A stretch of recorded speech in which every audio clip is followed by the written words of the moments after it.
வெள்ளை வேன், நீங்கள் கேள்விப்பட்டிருப்பீங்கள். அதுக்கு நம்பர் பிளேட் இல்லை. வெள்ளை வேன். இரவிலே இது நடக்கின்றது.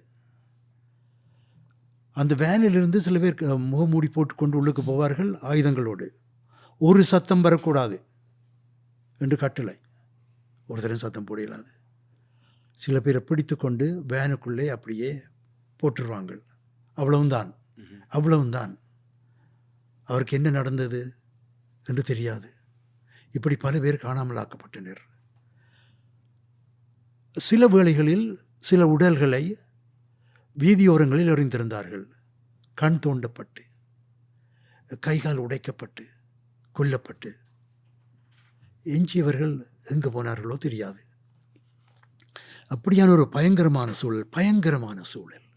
அப்போ நான் சொன்னேன், இரவு நேரத்தில் போய் இப்படியாக அவங்கள் மக்களை பிடித்து கொண்டு போவாங்க. ஆனால் ஒரு விசித்திரம் என்னென்றால், அங்கு அந்த ஆமிக்காரர் செக்யூரிட்டி நிறைய இருந்தார்கள். எல்லா சந்திகளிலும் ஒரு ஒரு சென்ட்ரி பாயிண்ட் இருந்தது. ஆனால் அந்த வெள்ள வேன் போய்கொண்டு தான் இருந்தது. அதை அவங்க நிப்பாட்டவும் இல்லை, சேலஞ்ச் பண்ண இல்லை.